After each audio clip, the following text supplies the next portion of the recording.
personne n'a créé Dieu. Donc, du moment où Jésus-Christ lui-même, en Apocalypse 3,14, dit qu'il est une créature et qu'il est celui-là que Dieu a créé en premier, il ne peut plus être le créateur.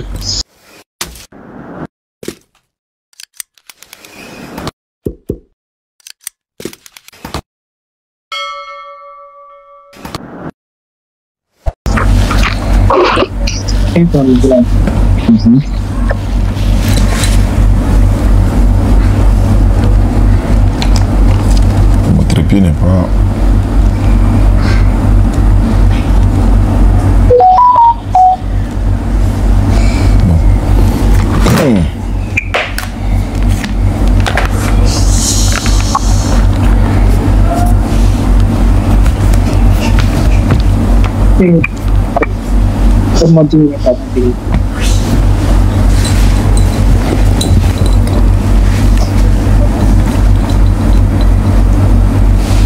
Voilà. Tu es là? Oui, oui. D'accord, je viens.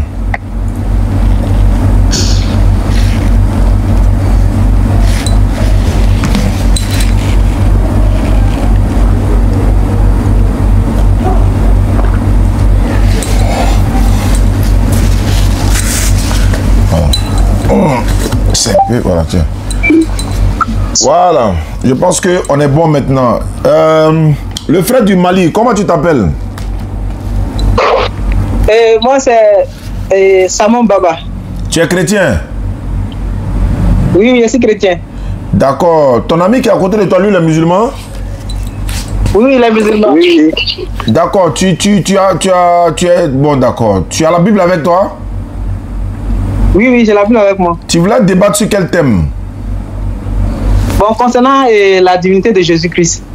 Voilà, d'accord. Alhamdulillah Rabbil Alamin wa salatu wa salam ala rasulillah. Là, ça tombe bien. Tu es au Mali, tu es chrétien. Et ça tombe bien. Moi, je suis en Côte d'Ivoire. Et la plupart des personnes qui veulent faire débat avec moi, Jésus est Dieu, Jésus n'est pas Dieu. Je prends certains. Mais il y en a, quand je regarde, je dis, bon, à quoi sert d'aller me tracasser, d'aller me casser la tête pour essayer d'expliquer Jésus est Dieu, n'est pas Dieu. Je peux le faire avec certains, je le fais avec beaucoup de personnes. Mais en même temps, j'ai au bout du fil ici un pasteur ivoirien. Il est de l'église d'Assemblée de Dieu. Il est pasteur, confirmé. Voilà, mais aujourd'hui, dans sa position du pasteur, il n'est pas d'accord avec ce que toi tu as dit. Donc, je me suis dit, à quoi sert moi, musulman, je vais venir beau t'expliquer, on va monter, descendre, monter, descendre, monter, descendre, ça ne va rien changer. Jean-Luc, bonsoir. Oui, shalom, shalom, mon frère Diané, sois béni. D'accord, le frère du côté du Mali, il est chrétien. Je rappelle à ceux qui nous suivent à travers le monde qu'il y a des chrétiens au Mali. Voilà, moi-même j'ai la Bible en bambara, je l'ai au bureau. Et Alhamdulillah Rabbil Alamin, toi-même tu l'as entendu, il dit qu'il veut faire un débat sur la divinité de Jésus. Donc comme c'est lui qui a appelé et que c'est lui qui a demandé, voilà, on va l'écouter. On va l'écouter et puis après on va écouter Jean-Luc. Comme Jean-Luc est chrétien, il est pasteur, je pense que chrétien est mieux placé pour expliquer à un chrétien qui est Jésus. Parce qu'il va dire non, c'est parce que c'est le musulman. Le musulman ne croit pas. Le musulman ne croit pas. Donc le frère, comment tu t'appelles? Tu dis Baba, non? Oui, oui. D'accord, on t'écoute alors. Selon toi, qui est Jésus? Tu as la Bible avec toi, on te donne 5 minutes. Voilà, bon. Moi, ce que j'ai appris par la Bible, on me dit que Jésus-Christ a été créé. Et il y a quelqu'un qui est plus grand que lui, qui est Dieu le Père. Et c'est Jésus-Christ qui a été le premier à être créé. Et que c'est par Jésus-Christ maintenant que Dieu a créé le monde et tout ce qui est dedans. Et Dieu l'avait établi comme Seigneur des seigneurs, Roi des rois. Tous les anges et autres obéissaient qu'à lui. Et c'est là maintenant que Satan et autres se sont rebellés contre lui. Donc c'est Jésus qui a ennemi. Dieu le Père n'a pas d'ennemi. Et c'est même Jésus qui était auprès du Père là. C'est lui qui s'est fait chair et est venu habiter parmi nous. Tout son esprit était en haut là, est rentré dans le corps de l'homme pour venir habiter parmi nous ici. Donc il n'y avait rien de lui en haut là-bas. Et il est resté avec nous ici et il est mort. Et il a été ressuscité par celui qui est plus grand que lui, qui est Dieu le Père. Et cette personne l'a élevé, l'a fait asseoir à sa droite et lui a remis toutes choses entre ses mains. Voilà. Maintenant, si vous voulez que j'appuie par les versets bibliques, on va prendre Apocalypse 3, verset 14. On t'écoute, hein? Où Jésus lui-même dit que... à l'ange de Laodicée et il dit, il est le commencement de la création de Dieu. Et Colossiens 1, verset 15 à 20 le dit, on dit, il est le premier-né de toute la création, afin qu'il soit le premier en tout. Il est le premier-né d'entre les morts. Tout a été créé par lui et pour lui.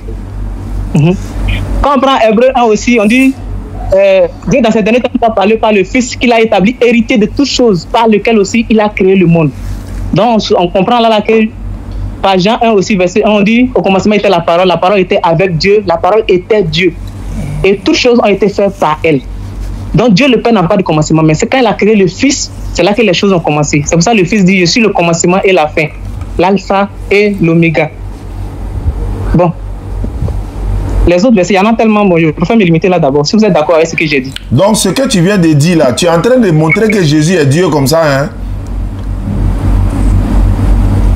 Bon, quand vous dites Dieu, même Satan aussi a appelé Dieu. Ma question revient. Quand tu m'as appelé, tu dis tu veux faire débat sur la quoi? Sur la divinité de quoi? La divinité de Jésus. Quand tu dis la divinité de Jésus, ça veut dire quoi? Que Jésus est Dieu. Voilà. Mais il y a un Dieu plus grand que lui. J'ai pas compris. Il y a quelqu'un de plus grand que lui. J'ai pas compris. Il y a quelqu'un de plus grand que lui qui l'a établi Dieu aussi. Maintenant, attends, hein. Jésus là, il est Dieu créateur des cieux et de la terre, ou c'est pas lui? Oui, c'est lui qui l'a créé de ses propres mains. Mais il y a quelqu'un qui a conçu ça. Quelqu'un là, lui, il est quand il s'agit de Dieu le Père, Dieu le Père, quand il s'agit de lui, on dit c'est par ta volonté que tu as créé. Maintenant, quand il s'agit de Jésus, on dit Seigneur, ce sont tes mains qui ont fondé la terre et les cieux. Non, moi je suis le modérateur. Moi je veux comprendre ou bien peut-être Jean-Luc te comprend, je ne sais pas, mais je veux comprendre pour mes internautes quoi. Jésus là-haut, il est Dieu ou bien il n'est pas Dieu? C'est ça il dit là. Le thème Dieu là. Bon, il a changé. Oui, Jésus-Christ est Dieu. Jésus là, c'est lui qui nous a créés ou bien c'est pas lui qui nous a créés? C'est lui qui nous a créés. C'est tout ce que je voulais savoir. Mais il y a quelqu'un qui l'a créé lui. Il y a quelqu'un qui l'a créé lui. Il y a quelqu'un qui l'a créé lui. Bon, c'est peut-être Jean-Luc. Jean-Luc, j'espère que tu... Est-ce que toi tu comprends ce qu'il dit? Moi, je ne comprends pas, Jean-Luc. On t'écoute alors, Jean-Luc. Comme toi, tu es pasteur, là. Voilà pourquoi je ne peux pas... Ma tête va me faire mal dans les choses comme ça. Je préfère laisser Jean-Luc n'a qu'à expliquer. C'est pas mieux. Jean-Luc, allons-y. Il faut expliquer ce que tu as compris, quoi. Alors, shalom, shalom. Bien-aimé Bamba, sois béni. Alors, je suis le pasteur Jean-Luc de l'église Assemblée de Dieu ici en Côte d'Ivoire. Je suis basé à Pupodi dans le quartier de Hongrie. Alors, il faut dire qu'aux Assemblées de Dieu, nous croyons la Trinité. Mais n'empêche qu'il existe des pasteurs comme moi aux Assemblées de Dieu, au Vase d'honneur, au Foursquare, au Baptiste et Mission, qui ne croient pas en la Trinité, qui croient que Jésus-Christ n'est pas Dieu. Autrement dit, ce n'est pas lui qui a créé le ciel, la terre, la mer et les six d'eau. Voilà, j'étais bien suivi, bien aimé. Et il semble que toi, tu ne considères pas Jésus comme étant le créateur du ciel et de la terre. Parce que toi-même, tu as cité Apocalypse chapitre 3, le verset 14, où Jésus lui-même, il dit qu'il est le commencement de la création de Dieu. Autrement dit, quand Dieu a commencé à créer, c'est lui qui l'a fait d'abord. Donc par là, Jésus-Christ lui-même se présente comme une créature. Or, Dieu n'est pas créature de quelqu'un. Dieu là, il est le créateur. Personne n'a créé Dieu. Donc du moment où Jésus-Christ lui-même, en Apocalypse 3, 14, dit qu'il est une créature et qu'il est celui-là que Dieu a créé en premier, il ne peut plus être le créateur. Tu as cité Hébreu chapitre 1, le verset 2, où il est dit que c'est par le Fils que Dieu créa l'univers. Tu vois, on n'a pas dit que c'est le Fils qui créa, mais on dit que c'est Dieu qui crée par le Fils. Donc on attribue la création à Dieu. Mais comment Dieu crée? Il crée par le Fils. Tu vois, le texte de Colossiens chapitre 1, le verset 16 que tu as cité là. D'abord au verset 15, Paul dit que Jésus-Christ est le premier-né de toute la création. Juste pour dire que Jésus-Christ est une créature. Mais seulement il a été créé en premier. Mais au verset 16, il a dit quoi? Par Jésus, Dieu va créer toutes choses. Donc tu vois, c'est Dieu qui crée, hein, mais il crée par Jésus. C'est un peu comme le texte de Jean chapitre 1, le verset 1. On dit Dieu créa par la parole. Donc tu vois que le mot créer n'est pas attribué à la parole, mais elle est attribuée à Dieu qui crée par la parole. Tu vois un peu, non? Donc c'est Dieu qui est le créateur.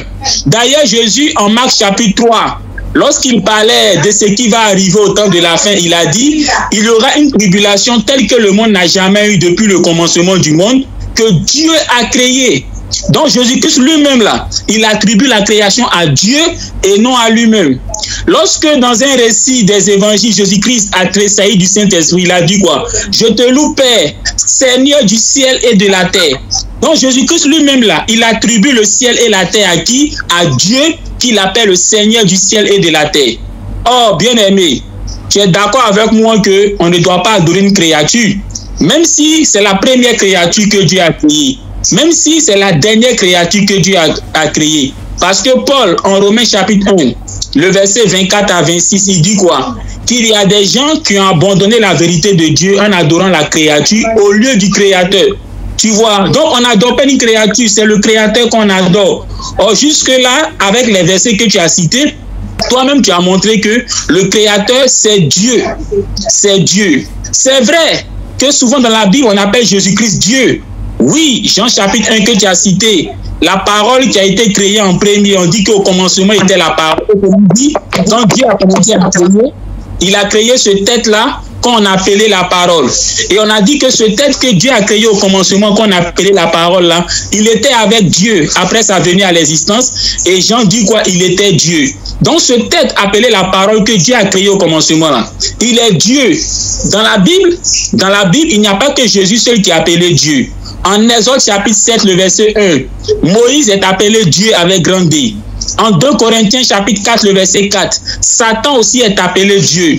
En Jean chapitre 10, le verset 39, Jésus dit à ses contemporains qu'il est écrit dans la Bible que nous les humains, là, Dieu nous appelle Dieu. D'ailleurs, Paul, en 1 Corinthiens chapitre 8, le verset 5 et 6, au verset 5, il dit, il existe des êtres dans le ciel et sur la terre appelés Dieu et Seigneur, car en réalité, il y a plusieurs dieux et plusieurs seigneurs. Mais au verset 6, il dit, pour nous les chrétiens, pour nous les croyants, parmi tous ces dieux, parmi tous ces seigneurs, il y a un seul que nous on considère comme Dieu, c'est le Père. Il n'a pas dit que c'est le Fils. Tu comprends? Il dit c'est le Père. De qui sont toutes choses? En disant le Père est celui de qui sont toutes choses, ça veut dire quoi? Que c'est le Père qui est le Créateur. Tu vois? Donc au verset 6 de 1 Corinthiens chapitre 8, Paul attribue la création au Père. Il a dit nous avons un seul Dieu, le Père, de qui sont toutes choses. Et après il dit un Seigneur Jésus-Christ, par qui sont toutes choses. Donc tu vois, le Père, il est celui de qui sont toutes choses. C'est lui qui crée. Mais Jésus-Christ, il est celui par qui. Donc par qui le Père qui crée toutes choses. D'ailleurs, dans la Bible, il n'y a pas que Jésus seul qui est appelé Seigneur. On a vu, lorsque Jésus a tressailli du Saint-Esprit, il a dit, Père, je te loue Seigneur du ciel et de la terre. Donc, quand bien même que Jésus est appelé Seigneur, n'oublions pas que Dieu, qui est le Père, qui est le Créateur, est lui aussi appelé Seigneur. La Bible dit, en Actes des Apôtres chapitre 2, le jour de la Pentecôte, c'est Pierre qui a pris la parole. Il dit, homme israélite, ce Jésus, Dieu l'a fait Seigneur. Donc Jésus là, il est devenu Seigneur. Et qui l'a fait Seigneur, c'est Dieu, selon Pierre. Donc Pierre dit que c'est Dieu qui a fait Jésus Seigneur. Mais attends, si Dieu a fait Jésus Seigneur, ça veut dire quoi? Que Dieu qui a fait Jésus Seigneur là, est au-dessus de Jésus. Tu vois, même dans la Bible, Abraham était appelé Seigneur par Sarah. Donc tu vois, il y a plusieurs qui sont appelés Seigneur. Jésus est appelé Seigneur. Dieu lui-même est appelé Seigneur Dieu. Jésus est appelé Seigneur Jésus-Christ. Tu vois. Et donc, le seul qui porte le titre de Créateur, qui porte le titre de Dieu par essence, par excellence là, c'est le Créateur. C'est le Créateur. Tu vois. Donc déjà, je vais m'arrêter là et puis te laisser continuer. Voilà, donc tu as la parole, Baba. Bon voilà, vous avez soulevé beaucoup de points, mais je vais répondre point par point. Et effectivement, tout appartenait à Dieu. Jésus lui-même le dit, ils étaient tous à toi, mais tu me les as donnés. C'est pour ça que quand l'ange apparut à Marie, il a dit que tu enfanteras un fils. C'est lui qui sauvera son peuple des péchés. On était tous à Dieu et Dieu nous a donné à Jésus-Christ. C'est comme mon portable. Si je donne mon portable à mon petit frère, que mon petit frère égare son téléphone, c'est à lui d'aller retrouver son téléphone. Parce que je lui ai donné mon téléphone. Donc je n'en discute même pas. Il y a Dieu le Père qui a créé quelqu'un premier, qui est Jésus-Christ, qu'il a aimé d'un amour incommensurable. Et ils ont passé du temps ensemble. C'est ça qui est la parole. Ils ont passé du temps ensemble. Et Dieu l'a promis beaucoup de choses avant même la fondation du monde. Et c'est par lui, quand on lit dans Proverbe 8, je vais lire le Proverbe 8 là. Proverbe 8, à partir du verset 22. Attendez.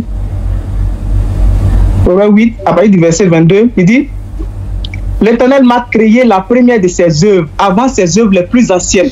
J'ai été établi, il a été établi depuis l'éternité, dès le commencement, avant l'origine de la terre. Je fus enfanté quand il n'avait point d'abîme, point de source chargée d'eau. Avant que les montagnes soient affermies, avant que les collines existent, je fus enfanté. Donc il nous montre ici clairement que dans le monde où nous existons actuellement là, le visible comme l'invisible là, le premier à être créé là, c'est Jésus-Christ.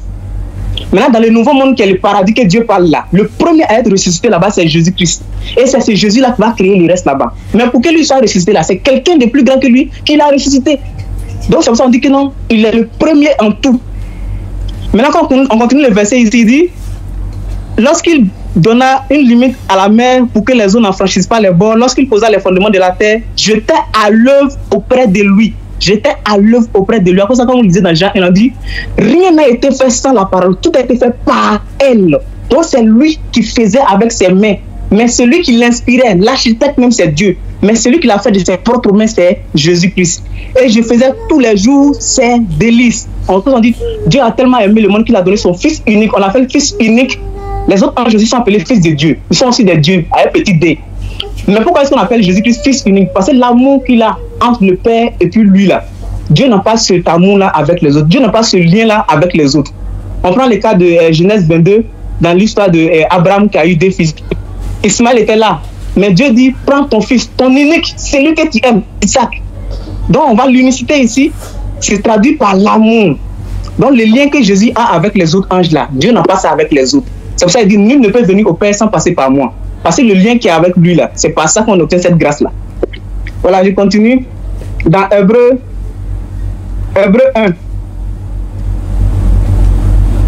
Dans Hébreu 1, à partir du verset 8, Dieu lui-même l'appelle Dieu, dit: mais Dieu dit au Fils: ton trône, ô Dieu, est éternel. Le sceptre de ton règne est un sceptre d'équité. Tu as aimé la justice et tu as haï l'iniquité. C'est pourquoi, ô Dieu, ton Dieu t'a oint d'une huile de joie au-dessus de tes égaux. Donc ces égaux Dieu là, ce sont les anges. Et son Père l'a oint au-dessus de ceux-là. Donc c'est lui seul qui partage maintenant le trône avec son Père. Je vais vous montrer les versets ici, où Jésus-Christ aussi a adoré comme le Père a adoré. Mais les autres n'ont pas droit à ça. On dit: ils périront, mais ils subsistent. Ils verront tous comme un vêtement. Tu les rouleras comme un manteau et ils seront changés. Mais toi, tu restes le même et tes années ne finiront point. Et encore toi, Seigneur, tu as au commencement fondé la terre et les cieux sont l'ouvrage de tes mains. Donc on parle du Seigneur Jésus-Christ, on dit les cieux sont l'ouvrage de ses mains. Mais quand on parle de Dieu le Père, on dit: tu as créé toutes choses, mais c'est pas ta volonté que tout existe et qu'elles ont été créées. Donc Dieu veut, celui qui les exécute, c'est Jésus-Christ. Maintenant, quand on parle de paroles là, ne voyons pas ça en termes littéraires comme ça, comme parole, qui dit parole comme ça. Non. Ici, dans notre monde ici, on parle de parole. C'est-à-dire quand le président veut faire communiquer, il y a quelqu'un qui vient dire: voici ce que le président dit. Donc c'est lui là qui est le porte-parole.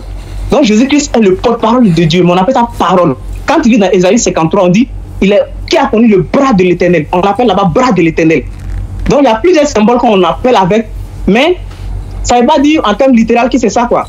Quand on lit dans Apocalypse 1 là, on dit révélation de Jésus que Dieu lui a donné pour montrer à ses serviteurs les choses qui doivent arriver. Donc celui qui conçoit l'avenir, le futur, le monde même, c'est Dieu. Maintenant, celui qui l'exécute, celui qui comprend et qui traduit aux autres, c'est Jésus-Christ. Quand on lit dans Apocalypse 5 aussi, quand Dieu était assis sur son trône, il avait un livre scellé de dedans et de dehors, dans sa main droite. Nul ne pouvait l'ouvrir, nul ne peut comprendre ce qui est dedans. Le seul qui pouvait l'ouvrir, c'est Jésus-Christ qui est venu prendre le livre dans sa main droite et qui a rompu les sceaux. Voilà, donc ce qu'il veut dire là, il y a un Dieu qui est grand, qui a créé toutes choses. Maintenant, il y a un qui l'a élevé à sa droite. Quand on lit dans Apocalypse, le verset 3, à partir du verset 21, il dit: celui qui vaincra, je le ferai asseoir sur mon trône, comme moi j'ai vécu et je me suis assis avec mon Père sur son trône. Donc le Père partage son trône seulement avec le Fils. Donc je ne soutiens pas la doctrine de Trinité. Je reconnais qu'il y a un Dieu Père qui est grand, mais là il y a un Dieu Fils qui est avec lui. Donc qui voit le grand a vu le petit, qui voit le petit aussi a vu le grand. Donc le petit est le conducteur qui doit nous conduire au grand. Nul autre Dieu ne peut le faire. Nul autre. Quand on lit dans Psaume 89, verset 6 à 7, je vais finir par ça. Psaume 89. Psaume 89. Somme 89,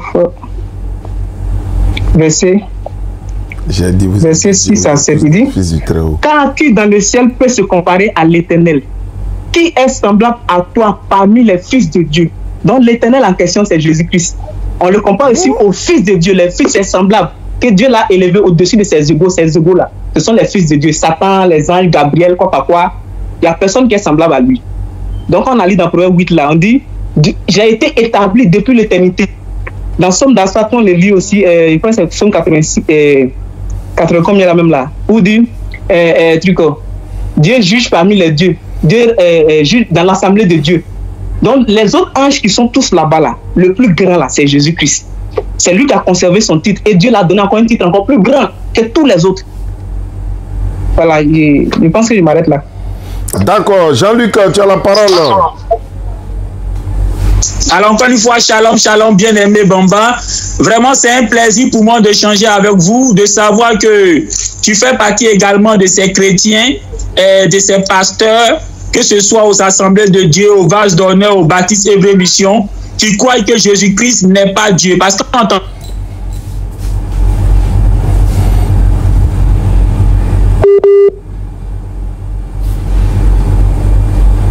oh là là. Simplement que Dieu l'a créé en premier, ça veut dire que Jésus-Christ est une créature. Donc toi, tu reconnais que Jésus-Christ est une créature. Seulement, tu as lu le texte de Hébreux chapitre 1, le verset 10, où là, il est dit que c'est par Jésus-Christ que Dieu a créé.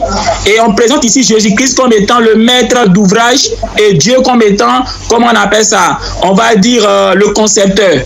Voilà, un peu comme quelqu'un qui veut construire sa maison. Voilà, c'est lui qui a l'argent, c'est lui qui a les moyens. Et qu'est-ce qu'il fait? Il embauche des maçons qui vont se mettre à l'œuvre pour construire sa maison. Donc, à t'entendre parler sous la base de Hébreux chapitre 1, le verset 10, c'est un peu comme si Dieu, lui qui est le créateur, lui qui n'a pas de commencement, qui n'a pas de fin, lui qui n'a pas été créé, après avoir créé Jésus-Christ, il lui a donné les moyens, c'est-à-dire le pouvoir, la force nécessaire, afin que par sa permission, Jésus-Christ puisse créer toutes choses.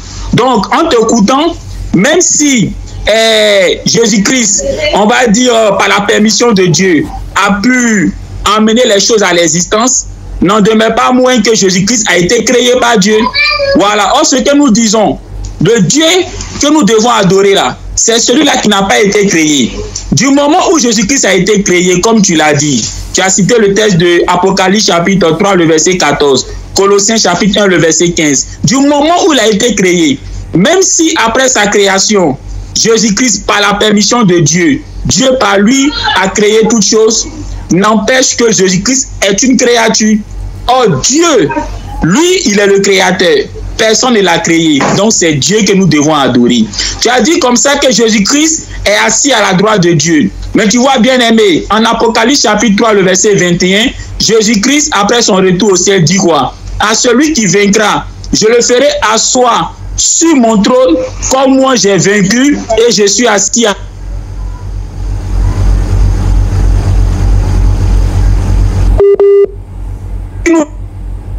Lui là, il va faire de nous des personnes qui vont s'asseoir sur son trône, comme lui il est assis avec le Père sur son trône. Autrement dit, nous aussi on va s'asseoir sur le trône de Dieu. Juste pour dire quoi? S'asseoir sur le trône de Dieu là, ce n'est pas un privilège que Dieu a donné seulement à Jésus. Nous aussi, selon Apocalypse chapitre 3, le verset 21, Jésus dit, si nous avons vaincu, il va nous faire asseoir aussi sur le trône de Dieu, comme lui il est assis sur le trône de Dieu. Tu vois un peu? Alors qu'est-ce que tu as dit encore? Tu as dit que Jésus-Christ, on va dire, parmi toutes les créatures de Dieu, il est la prééminence, c'est-à-dire qu'il est au-dessus de tout ce que Dieu a créé. Oui, effectivement, quand on prend la littérature biblique, quand on prend les versets bibliques, on se rend compte que selon la Bible, c'est ce que Jésus est. Voilà, parce que quand Paul dit en Colossiens 1,15 qu'il est le premier-né de toute la création, c'est pour dire quoi? Il est l'aîné de la création. Donc c'est lui que Dieu a créé d'abord. Voilà, Jésus lui-même, en Apocalypse 3,14, il dit je suis le commencement de la création de Dieu. Donc c'est lui que Dieu a créé d'abord. Donc quelqu'un que Dieu a créé d'abord, avant de créer les autres choses, s'il est normal que dans sa position d'aîné, voilà, il occupe une place vraiment privilégiée par rapport aux autres créatures que Dieu a créées. Tu vois, actuellement je suis en train de lire le Coran qu'un frère musulman m'a donné. J'ai vu comme ça dans une sourate où il est dit que Jésus-Christ est la parole d'Allah qu'il envoya à Marie un souffle de vie venant de lui. Quand j'ai vu, j'ai dit, mais tiens, tu vois, juste pour dire que Jésus-Christ est une créature d'Allah. Parce que même la parole d'Allah, cette parole que Allah prend pour créer là, hein, cette parole-là, elle dépend d'Allah. C'est Allah qui en est là, qui en est le dépositaire. Et c'est Allah qui fait de sa parole ce qu'il veut. Tu vois, il n'y a que Dieu seul qui est incréé. Mais que ce soit sa parole qui est l'outil de sa création, cette parole-là, elle est créée par Dieu lui-même. Tu vois, tous les moyens que Dieu a, qu'il utilise pour accomplir sa volonté, là, ces moyens-là sont créés par Dieu lui-même. Il n'y a que Dieu seul qui est incréé. Il n'y a que Dieu seul qui n'a pas été créé. Tu comprends? Donc cette parole que Dieu utilise pour créer là, cette parole-là, elle est une créature, une création de Dieu. C'est pour ça que en 1 Jean, il dit en Jean chapitre 1, le verset 1, il est dit, au commencement était la parole. Donc cette parole, oui, que Dieu utilise pour créer là, cette parole-là, elle a un commencement. Elle a un commencement. Tu vois le texte de Proverbes chapitre 8 là, que tu as cité là. On dit quoi? La sagesse se présente comme étant la première des œuvres de Dieu. Et après la sagesse dit quoi? Par moi, Dieu a créé les autres choses. Donc d'abord, elle est présentée comme étant la première des œuvres de Dieu. Donc cette sagesse-là a été créée. Et elle a été créée en premier. Mais en même temps, Proverbes chapitre 8 dit, c'est par cette sagesse-là que Dieu va créer les autres choses. Donc après avoir créé la sagesse, Dieu utilise la sagesse pour créer les autres choses. Or, le texte de Proverbes chapitre 8 là, où il est question de la sagesse là, tous les chrétiens sont d'accord pour dire que c'est de Jésus qu'on parle là-bas. Donc c'est pour dire que Jésus-Christ est celui-là que Dieu a créé en premier. Mais ensuite, Dieu par lui va créer les autres choses. Mais comme je te l'ai dit, c'est vrai que Dieu crée par Jésus. Mais ça ne veut pas dire que c'est Jésus qui est le créateur. Tu vois, c'est Dieu qui crée. C'est Dieu qui crée. Mais il crée comment? Il crée par Jésus. Donc Jésus devient un instrument que Dieu utilise pour créer. Donc c'est Dieu qui crée. C'est pour ça que Jésus lui-même là ne s'est jamais attribué le titre de créateur. Marc chapitre 13, il dit quoi? Que le monde là, c'est Dieu qui a créé. Lorsqu'on lui a demandé pourquoi on divorce avec nos femmes, quand Jésus a répondu, il a dit quoi? Ne savez-vous pas depuis le commencement que Dieu a créé l'homme et la femme? Jésus-Christ a toujours attribué la création à Dieu. Parce que lui-même, il sait qu'il a seulement été un instrument dans la main de Dieu. Tu vois, c'est Dieu qui crée. Lui, il n'a seulement été qu'un instrument. Voilà. Même les miracles qu'il faisait là, Jésus-Christ sait que c'est Dieu qui fait les miracles. Parce que le pouvoir que Jésus-Christ utilise pour faire les miracles là, ce pouvoir-là lui a été donné par Dieu. Tu vois, ce pouvoir lui a été donné par Dieu. En Jean chapitre 11, avant de ressusciter Lazare, il a prié, il a dit, Père, je sais que tu m'exauces. Voilà. Donc c'est pour dire quoi? Les miracles qu'il fait là, c'est Dieu qui l'exauce. C'est Dieu qui lui donne le pouvoir de faire. C'est pour ça que dans le livre des Actes des Apôtres, il a dit quoi? Que Dieu était avec Jésus en accomplissant par lui des prodiges et des miracles. Tu vois? Donc c'est Dieu qui accomplissait par Jésus. Tu vois? Donc Jésus-Christ, en tant qu'envoyé de Dieu, voilà le pouvoir qu'il avait là, ce pouvoir-là venant de Dieu, et donc on peut dire par là que c'est Dieu qui accomplissait. Autrement dit, si Dieu ne lui avait pas donné le pouvoir là, il allait faire quoi? Il n'allait rien faire. C'est pareil pour Moïse, hein? Quand Moïse fend la main là, hein? C'est Dieu qui lui donne le pouvoir de le faire. Quand Moïse jette son bâton, ça devient du serpent là. C'est Dieu qui lui donne le pouvoir de le faire. Sans le pouvoir de Dieu, aucun des prophètes, aucun des messagers ne peut faire quoi que ce soit. Ouais. Donc quand Jésus-Christ fait un miracle, même s'il prend de l'argile, hein, il fait un oiseau, il souffle dedans, puis ça devient un oiseau là. C'est parce que Dieu lui a donné le pouvoir, raison pour laquelle il le fait. Donc il le fait par la permission de Dieu. C'est pour ça Paul dit en Colossiens chapitre 1, le verset 16, que par Jésus, Dieu crée toutes choses. Hébreux chapitre 1, le verset 2, c'est par le Fils que Dieu crée. Donc c'est Dieu qui crée, mais il crée par le Fils. Pour créer, sinon c'est Dieu qui est le créateur. Tu vois un peu. Alors tu as dit que Jésus-Christ, on va dire, il était un ange avant de venir sur la terre. Oui, Jésus-Christ lui-même a dit qu'il est descendu du ciel. Il l'a dit à plusieurs reprises. Malheureusement, il y a des frères chrétiens qui pensent que comme Jésus a dit qu'il est descendu du ciel, ça veut dire qu'il est Dieu. Toi, heureusement, tu comprends que ça ne veut pas dire qu'il est Dieu. Parce que celui qui descend du ciel, là, ça ne veut pas dire qu'il est Dieu. Parce que Gabriel lui-même, là, il est descendu du ciel. Or, Gabriel n'est pas Dieu, Gabriel est un ange. Vous voyez, effectivement, quand on lit la Bible, on se rend compte que Jésus-Christ était un esprit. Il était un esprit, il vivait au ciel. Il vivait au ciel. Il était, comment on appelle ça, un esprit qui vivait au ciel. Et par la suite, Dieu l'a mis dans le ventre de Marie pour venir accomplir une mission en faveur du peuple d'Israël. Dieu l'a envoyé uniquement pour le peuple d'Israël. Tu vois, et on retrouve un peu cette même idée, si je ne me trompe pas, dans le Coran, parce que j'ai reçu un Coran que je suis en train de lire, où il est dit quoi? Que Jésus est le souffle de vie que Dieu envoya à Marie, un esprit venant de lui.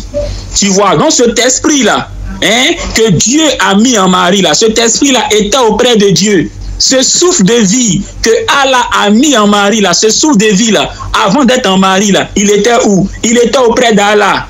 Tu vois, donc Jésus-Christ était auprès de Dieu. Ce souffle de vie là, que Dieu a mis en Marie là, était auprès de lui. Tu vois, et c'est Dieu qui l'a mis en Marie. Tu vois en fait. Donc Jésus-Christ, effectivement, il était quelque part avant de venir sur la terre. Mais dans cet état-là, il était une créature. Parce que ce souffle de vie que Dieu a mis en Marie là, ce souffle de vie là, est une créature de Dieu. C'est une créature de Dieu. Oui, le souffle de vie est une créature de Dieu.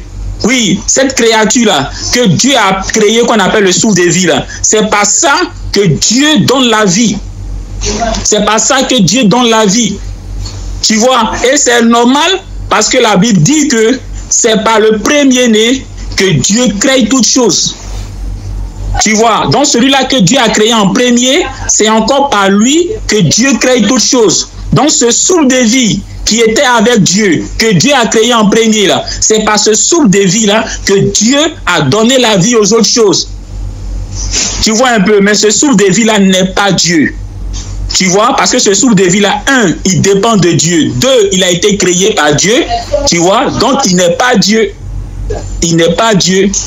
Tu vois, raison pour laquelle, lorsque Dieu a envoyé ce souffle de vie, cette parole, dans le ventre de Marie, qui est venue sous la forme de Jésus, quand cette parole a fini d'accomplir sa mission, qu'est-ce que Dieu a fait? Dieu l'a ramené auprès de lui. C'est fini.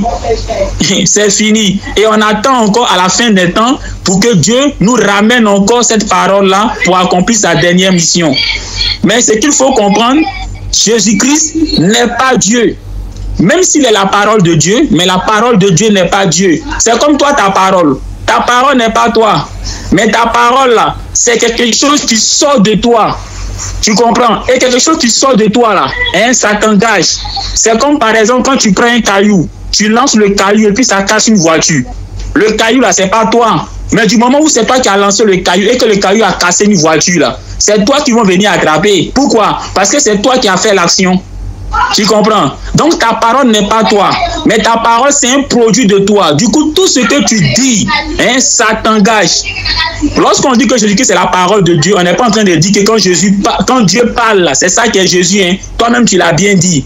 C'est pas ce que ça veut dire. Ça ne veut pas dire que quand Dieu parle, c'est ça qui est Jésus. Non. C'est pour dire simplement que Jésus-Christ est le souffle de vie que Dieu utilisa pour créer la vie. Tu comprends? Or, ce souffle de vie là, c'est Dieu lui-même qui l'a créé.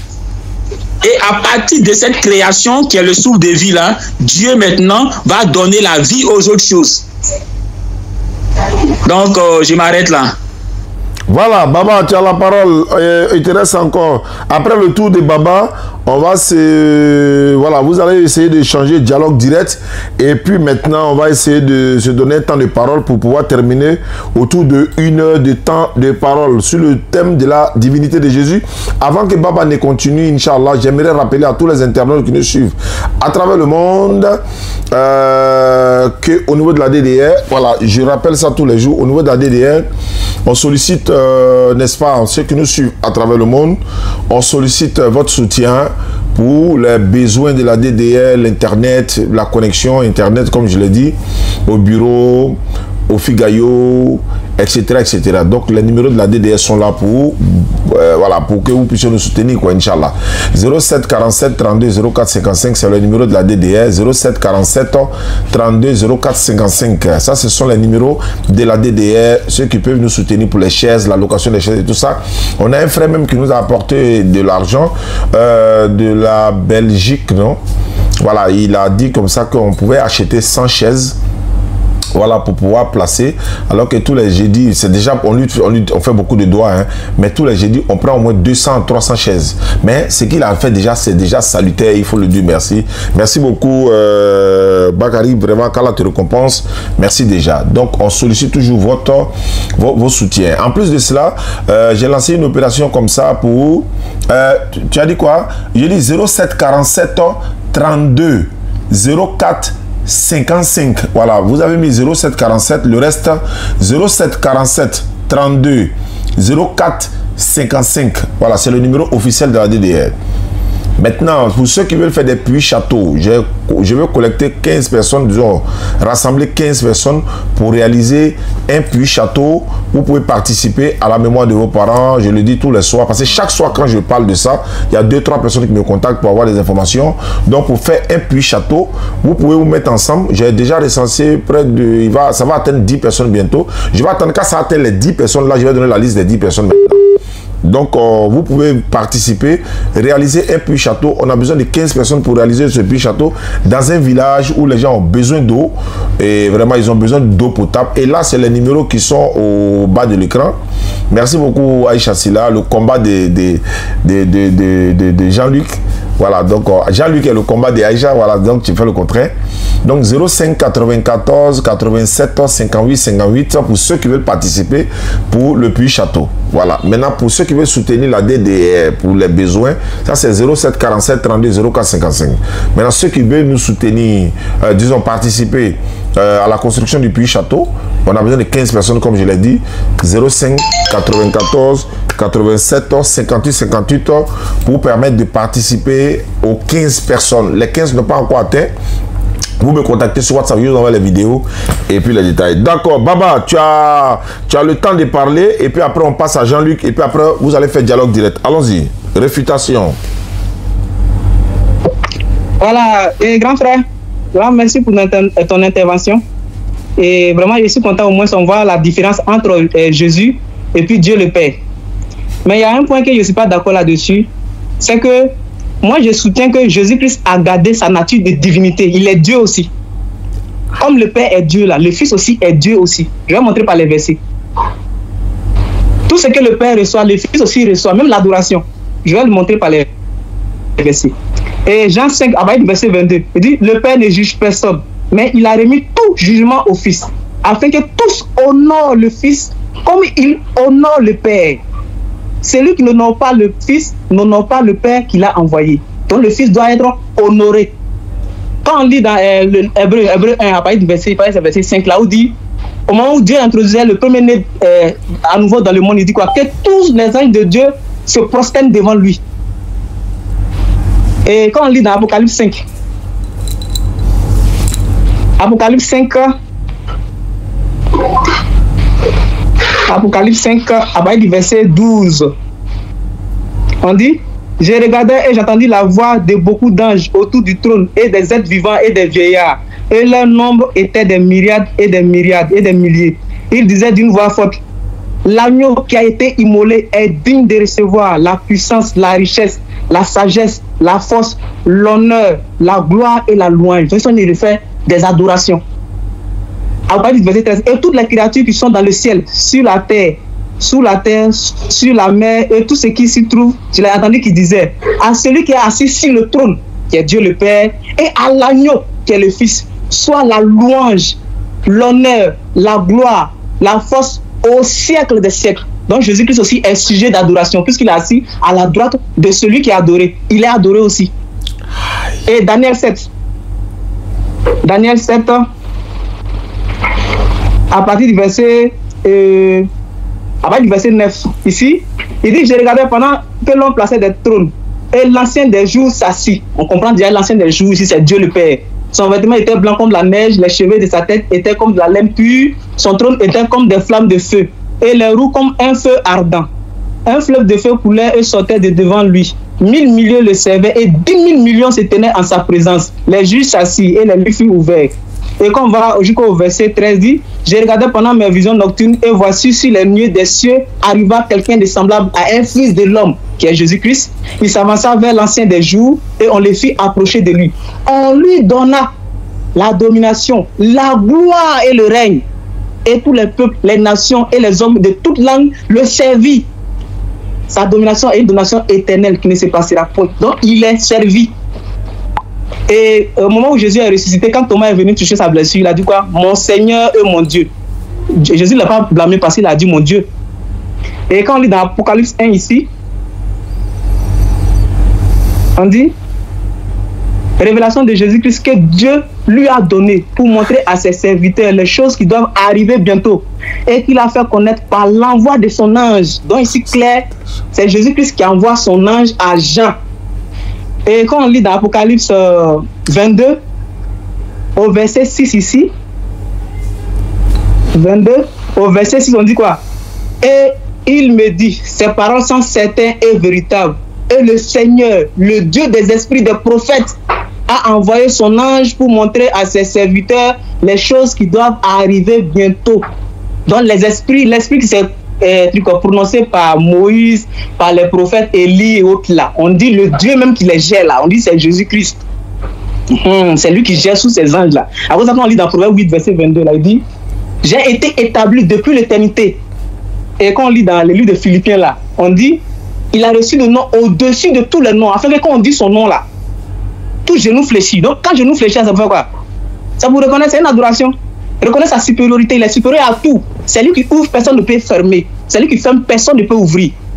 Voilà, donc il est au-dessus de tout. Mais quand on dit il est au-dessus de tout, c'est lui qui l'a mis à accepter. 1 Corinthiens 15 verset 28 le dit. Voilà, donc Jésus-Christ est bel et bien sujet d'adoration par nous et par les anges. Mais Dieu le Père est accepté. Voilà, c'est ce que j'avais ajouté. D'accord, Jean-Luc, bon, dernière partie et puis on va, bon, on peut aller directement au dialogue direct, c'est mieux, hein. D'accord, donc vous allez échanger directement, les internautes vous écoutent.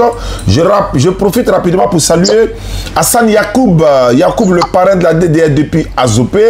Je dis merci beaucoup à toi le parrain de nous avoir reçus aujourd'hui, vraiment. Ça a été un honneur pour nous, un plaisir d'être reçu par Yacoub de Azopé, Hassan Yacoub. Et Inch'Allah, on est en train de se préparer pour venir à Azopé dans les jours qui viennent également, Inch'Allah. Voilà, tout en train d'être organisé de ce côté-là. Je salue ses épouses également. Et c'est un général 3 étoiles. Hein. Voilà, lui, il a 3 femmes. Donc, lui, il n'est pas... Voilà. D'accord. Qu'à la facilite. Alors, Jean-Luc, on va... Vous allez dialoguer directement et puis on va voir ce que ça va donner. Parce qu'apparemment, moi, je n'arrive pas à comprendre. Je ne sais pas... moi, comme les internautes, honnêtement, on n'arrive pas à comprendre. En fait, Jean-Luc est catégorique, il est clair. Jésus n'est pas Dieu, créateur du ciel et de la terre. Ce n'est pas lui qui nous a créés. Il n'est pas Dieu. Jean-Luc dit, il est fils de Dieu. Bon, nous musulmans, nous disons, il n'est pas Dieu, c'est un envoyé de Dieu. Mais quand il est fils de Dieu, dans la terminologie biblique, Jean-Luc le développe également. La dernière fois, il a donné un débat avec un frère sur le thème « Jésus est-il fils de Dieu ?» Il a donné pourquoi il dit fils de Dieu. Mais le frère de Bamako, ou bien du Mali, quand tu dis Jésus est Dieu, en même temps tu dis il y a un Dieu qui l'a créé, en même temps tu dis lui aussi il est Dieu. Bon, je me demande, est-ce qu'il y a 2 dieux?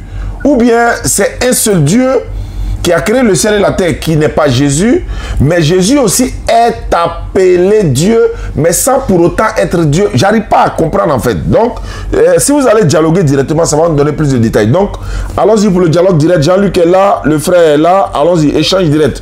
Posez-vous des questions, nous on va comprendre. Shalom, shalom. C'est le pasteur Jean de l'église Assemblée de Dieu, ici en Côte d'Ivoire, dans la commune de Cocody, plus précisément du quartier de Hongrie. Effectivement, moi-même, je commence à ne plus comprendre le frère en bas. Phone 1 connected. Phone 2 connected. A donné tous les versets et je lui ai dit que je suis d'accord avec lui que Jésus-Christ n'est pas le créateur. Voilà, Colossiens 1,15, Paul dit que Jésus-Christ est la première créature de Dieu, donc c'est une créature. commencement de la création de Dieu, donc c'est une créature.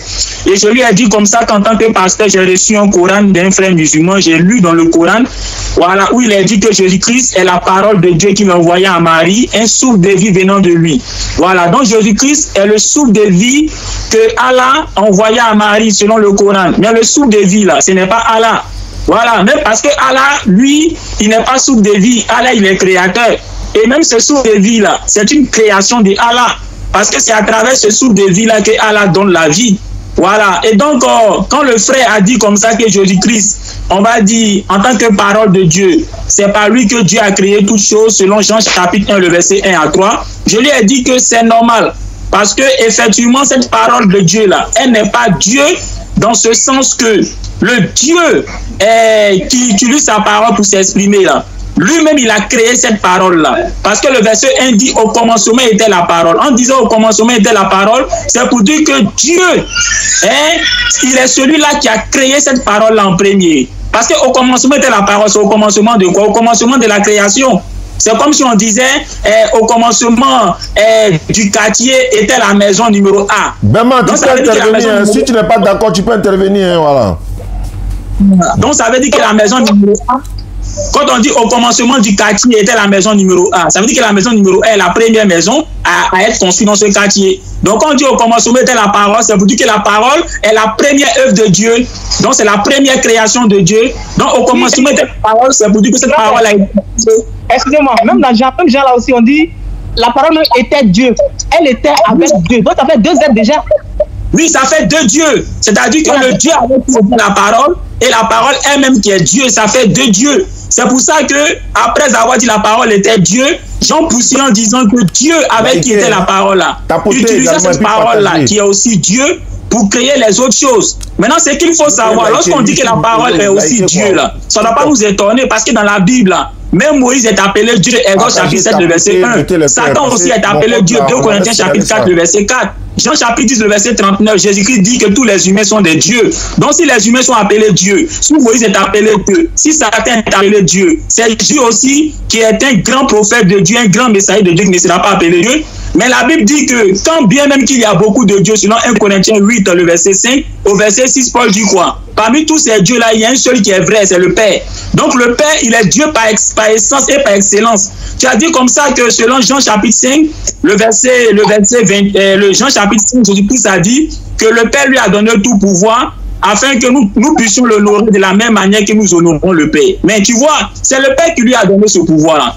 Si le Père ne lui avait pas donné ce pouvoir-là, est-ce que Jésus allait recevoir ces honneurs-là? Parce qu'il dit, le Père m'a donné tout pouvoir. Le Père m'a donné le pouvoir de juger afin que vous m'honorez de la même manière que vous honorez le Père. Donc Jésus-Christ est devenu ce qu'il est grâce au Père. Or le Père là, personne ne lui a donné le pouvoir. Lui-même, il est pouvoir. Mais du moment où il a donné le pouvoir à Jésus-Christ de juger, afin qu'on honore Jésus-Christ comme lui on l'honore, ça veut dire que Jésus-Christ là, c'est le Père qui a fait de lui ce qu'il est. Ça veut dire que Jésus-Christ reçoit l'adoration. Bien aimé, quand tu prends Apocalypse chapitre 19, le verset 10, lorsque Jean recevait la vision de l'Apocalypse, à un moment donné, l'ange qui était en train de lui montrer la vision là, Jean dit qu'il est tombé devant l'ange et il s'est mis à l'adorer. L'ange lui a dit quoi? Adore Dieu. Pourquoi l'ange n'a pas dit adore Jésus? Mais l'ange lui a dit ne fais pas ça, adore Dieu. Tu vois? Donc l'ange n'a jamais dit, n'a pas dit à Jean, ne fais pas ça, adore Dieu et adore Jésus. Donc ça montre que l'ange là, il sait que parmi tout ce qui existe là, lui qui mérite l'adoration là, c'est Dieu. Quand on prend le texte de Apocalypse chapitre 14, le verset 8 à 9, il est dit quoi? Jean dit dans sa vision, il a vu un ange qui avait une bonne nouvelle qui devait annoncer à toute la création. Et la bonne nouvelle était quoi? Craignez Dieu et rendez-lui gloire et adorez celui qui a fait le ciel, la terre, la mer et les sources d'eau. Il n'a pas dit adorer ceux qui ont fait les cieux, la terre et la mer, mais il a dit adorer c'est lui. En disant c'est lui là, c'est pour dire que lui qui a créé là, il est seul. Voilà, il n'est pas deux. Donc même si la Bible dit en Hébreu chapitre 1, le verset 2, que c'est par Jésus, c'est-à-dire par le Fils que Dieu a créé, la Bible dit que c'est Dieu qui crée.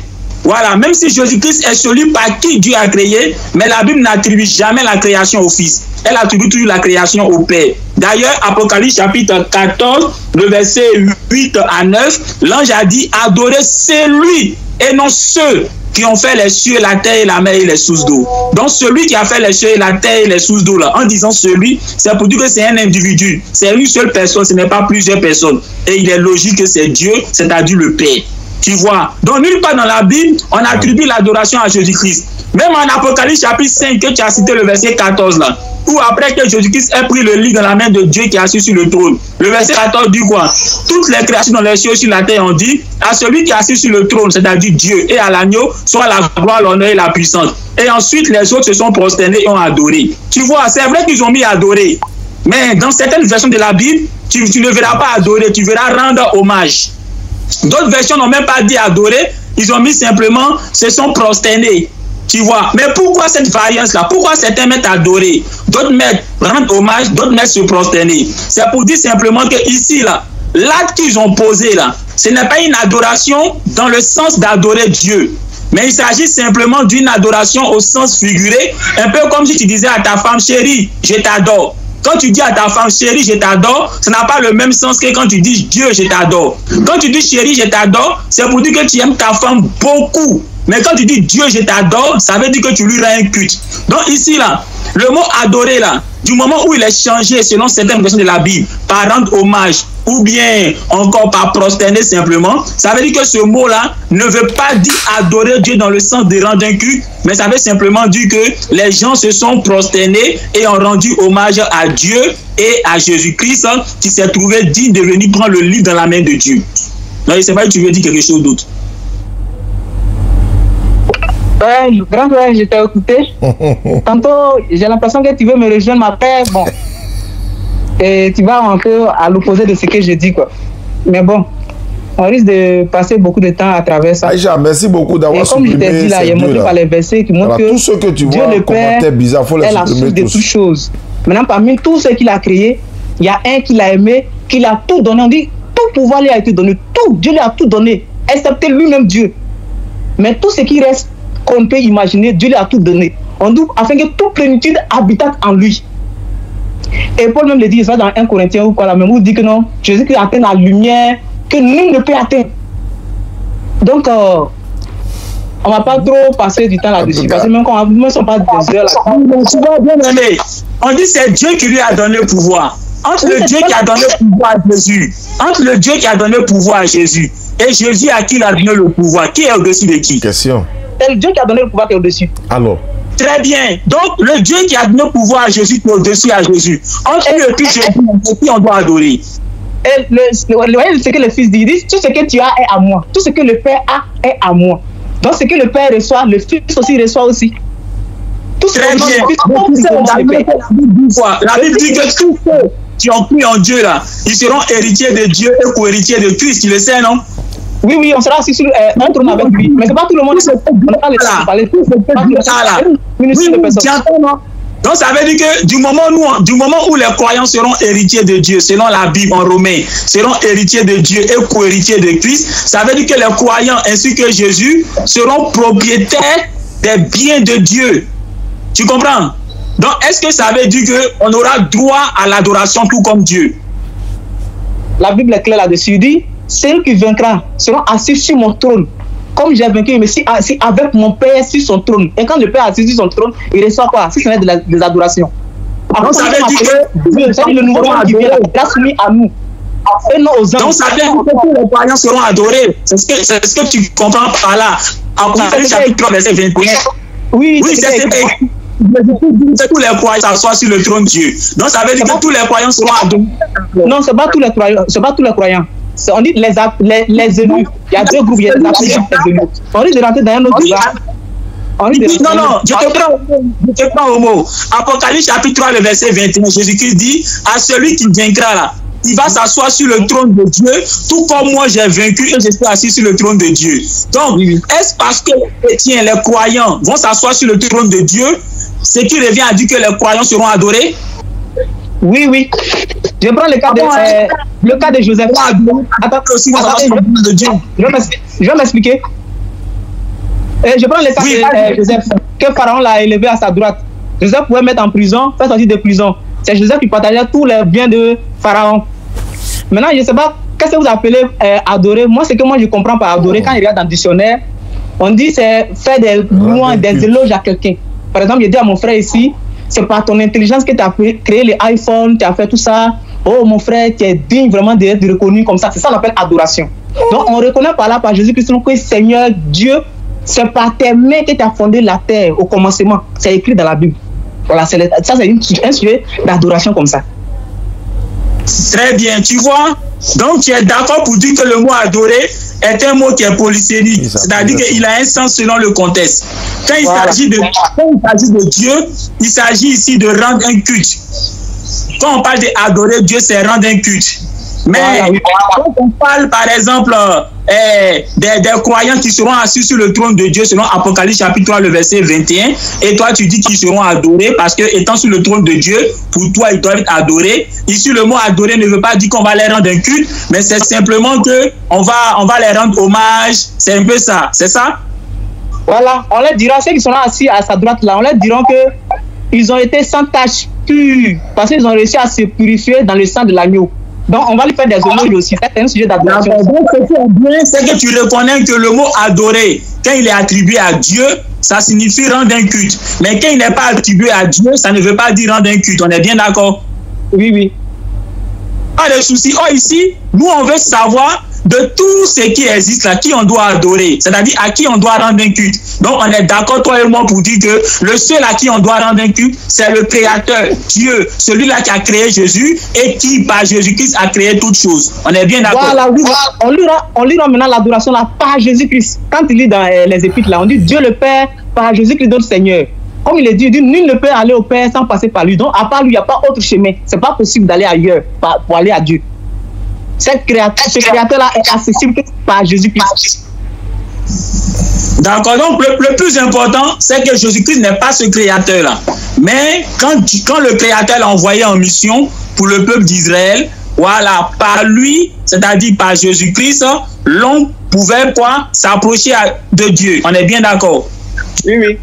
Voilà, il n'y a pas de problème. Je pense qu'on va pouvoir dire encore pour mieux échanger, pour ne pas prendre la journée d'aujourd'hui. Je soutiens que Jésus n'a pas été envoyé seulement qu'au peuple d'Israël. Et il y a les versets qui le disent. Il dit, j'ai un troupeau qui n'est pas de cette bergerie. Ah, d'accord, donc si vous comprenez bien, ça c'est le prochain thème. Ça c'est le prochain thème, tu développes en même temps. Ok, donc Jean-Luc, on se prépare pour ça. Demain soir ou après-demain, on va coordonner, Inch'Allah. Jésus-Christ a-t-il été envoyé pour les enfants d'Israël ou bien l'humanité tout entière, c'est ça? Voilà, oui, oui. Ok, alors, s'il te plaît, frère Diané, concernant la prophétie de Daniel, celle qu'il a touchée là, où on parle du fils de l'homme qui s'approchait de l'ancien des jours là. Ce fils de l'homme là, ce n'est pas Jésus, hein. La même prophétie de Daniel chapitre 7 dit que ce fils de l'homme là, il désigne quoi? Le peuple de Dieu. Voilà, on les appelle ici les saints. Voilà, parce qu'on dit que ce fils de l'homme là représente les saints du Très-Haut. Voilà, et lorsque on essaie de prendre le soin d'analyser cette prophétie, on se rend compte que vraiment ça coïncide après que Rome, c'est-à-dire le Vatican avec à sa tête l'église catholique, ait détruit 3 royaumes. Voilà, lorsqu'ils ont détruit ces 3 royaumes-là, c'est là que ce fils de l'homme-là, c'est-à-dire que c'est ce peuple saint-là, c'est là qu'ils ont fait leur avènement. Ah bon? Ça sera un sujet aussi après. Comme vous avez mon numéro là, j'aimerais bien échanger avec vous là-dessus. Il n'y a pas de problème, il n'y a pas de problème. D'accord, vraiment, je vous dis merci beaucoup tous les deux. D'abord, on a échangé dans la courtoisie, on a échangé dans le respect, ce qui est important. Aujourd'hui, on devait organiser un débat.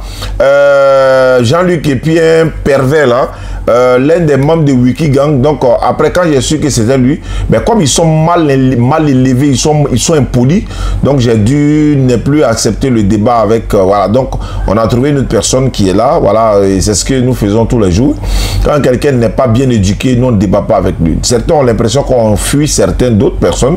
Non, on ne fuit personne, mais on ne débat pas avec des personnes perverses, on ne débat pas avec des personnes mal élevées, on ne débat pas avec des personnes mal éduquées, des personnes qui passent tout le temps à insulter notre divinité, à insulter Allah, à insulter le prophète, à aller tricher sur Wikipédia, à aller passer tout le temps à insulter. Ils ne sont pas là pour des arguments contre arguments comme ça a été le cas aujourd'hui, mais ils sont là pour attiser la haine dans le cœur des gens. La Côte d'Ivoire n'en a pas besoin et cette personne-là se trouve au Togo. Donc je demande à tous les membres de la DDR du Togo de ne pas débattre avec des personnes qui sont mal élevées. La bande à Wiki Gang là, ils sont pas éduqués. Donc c'est des personnes avec qui on ne doit pas débattre. Donc c'était juste pour rectifier cela, Inch'Allah. Merci beaucoup à Jean-Luc, merci à l'autre frère. Donc on va organiser le prochain débat. Jésus a-t-il été envoyé à l'humanité tout entière ou à un seul peuple? Merci beaucoup à vous et on se trouve à demain ou après-demain, Inch'Allah. Je vous contacterai tous les deux pour organiser cela. Shalom, shalom. Merci beaucoup. Ok, merci beaucoup. D'accord. Alhamdulillah Rabbil Alamin wa salatu wa salam ala rasulillah. C'est ici qu'on va s'arrêter. L'émission prend fin ici. Je rappelle que la DDR a besoin de votre soutien pour les besoins du bureau. Beaucoup de dépenses se font. Donc, c'est vous qui devez nous soutenir, Inch'Allah. Également, ceux qui, n'est-ce pas, veulent participer aux 15 personnes qu'on est en train de recenser pour faire un puits château dans un village où les gens ont besoin d'eau, ils ont besoin d'eau potable. Donc, on a besoin de 15 personnes. Nous avons déjà recensé près de... C'est bon, c'est Imam Traoré qui compte. Mais on n'a pas encore atteint les 10. Donc, voilà, toutes ces personnes qui ont participé, déjà, ont envoyé le nom des parents à qui ils veulent dédier ce puits château. Donc, si vous êtes intéressé pour participer, pour réaliser un puits château, voilà, vous êtes prié de nous contacter sur le plus 225 05 94 87 58 58 pour dire, ah, Oussaz, je vais participer parmi les 15 personnes pour faire un puits château ou encore participer au puits château à la mémoire de mon défunt père, ma défunte mère, mon épouse, mon enfant. En tout cas, peu importe, même s'il n'y a pas quelqu'un qui est décédé, voilà, on peut toujours lui dédier ce puits-là, Inch'Allah. Donc, voilà, mon compte avait été suspendu, mais alhamdulillah, on a contesté, c'est revenu, alhamdulillah. Donc, on va faire attention. Il y a des mots que TikTok ne veut pas. Donc, merci beaucoup à ceux qui nous suivent à travers le monde. Voilà, merci de vous abonner à nos différentes pages. Islam de la Bible, voilà, je l'ai désormais, Islam de la Bible.